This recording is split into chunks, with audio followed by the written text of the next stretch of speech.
का फल है संसार का चिंतन छूट जाए, आराध्य देव के चिंतन में निमग्न हो जाए। वो चाहे जो मार्ग हो, सब मार्गों का जहां तक गुरुदेव ने अवलोकन कराया, उन सब शास्त्रों का सबका सार संसार का चिंतन छूटे और प्रभु का चिंतन हमारे हृदय में निरंतर हो, तो प्रेम प्रकाशित हो जाए।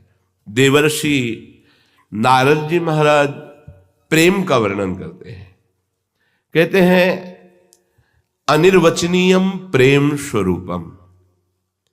प्रेम और प्रियालाल थोड़ा भी अंतर नहीं है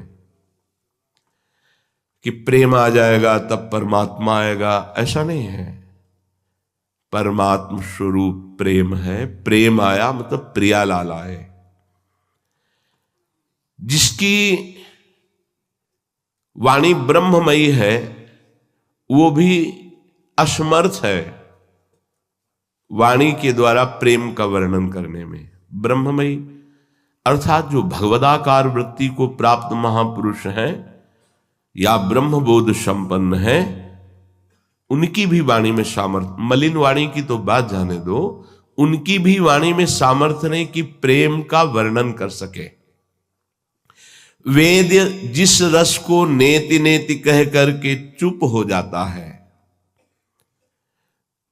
उस प्रेम का वर्णन करने में किसकी सामर्थ्य हो सकती है?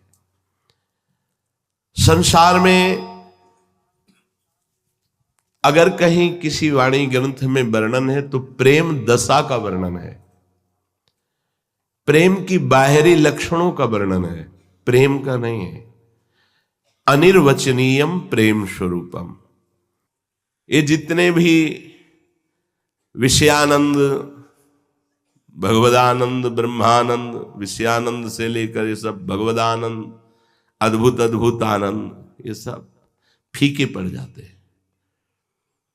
एकमात्र प्यारी जो और प्यारे जो, एकमात्र इनकी सेवा, इनकी मुस्कान, इनका दुलार, बस कह रहे कि रहत मगन और रस सजनी, और न कछु सुहाय तिनको जुगल सेवा सुख पगी, निष्देव से जानत नाही सजनी, एक रस भींजी रहे, एक रस प्रिया प्रीतम में। ये एक रस प्राप्त करने के लिए ही हमको श्री जी ने वर्ण किया है अपने दास के रूप में।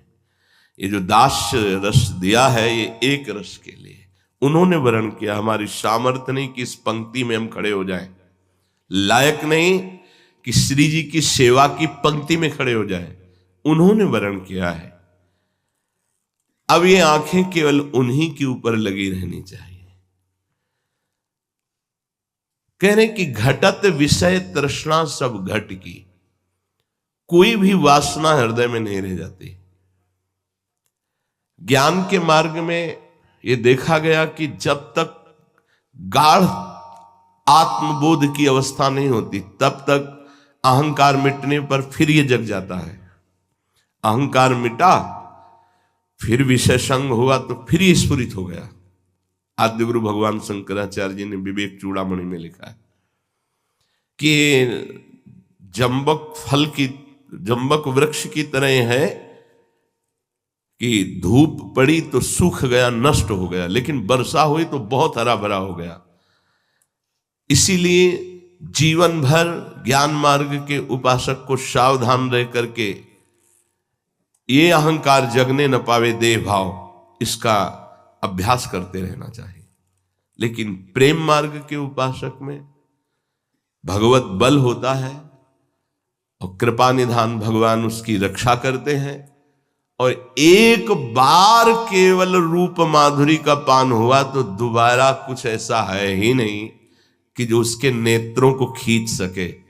हाँ, इन्हीं का रूप है जो ज्ञानियों को भी खींच लेता है। जैसे जनक जी कहते बरबस ब्रह्म सुखई मन त्यागा, लेकिन आज तक प्रिया प्रीतम के प्रेम रस का वास्तविक पान करने वाले को कोई भी लोकांतर की सिद्धि या भोग खींच पाया हो, इतिहास साक्षी है, कोई नहीं। प्रेमी को कोई खींच पाया हो, श्रीपाद प्रबोधानंद जी ने कहा, राधा चरणारविंद की उपासना करने वाले को भगवान के मोहिनी अवतार की भी ताकत नहीं कि उसके हृदय में काम पैदा कर दे। पर वास्तविक स्थिति राधा चरणारविंद में हो तो कह रहे भगवान के मोहिनी अवतार की भी ताकत नहीं। घटत विषय तृष्णा सब घट की, रुचत न रसना स्वाद सट रस के, अरु कछु होत छीन गति तन की, हित ध्रुव रहत एक सुख नैननी, छिन छिन चौप जुगल दर्शन की। रसेंद्री में कुछ हो जाता है, जैसे अभी रसेंद्री बिगड़ी हुई है तो राधा नाम, राधे श्याम, राधा वल्लभ, श्री हरिवंश, मंत्र, इनमें स्वाद नहीं मिल रहा, बिगड़ी हुई रसेंद्री। और जब इसका स्वाद मिल जाता है तब इनका स्वाद नहीं मिलता। ये जो शतरस आदि व्यंजन है, 56 प्रकार के भोग हैं, सब नीरस, वास्तविक ये नीरस ही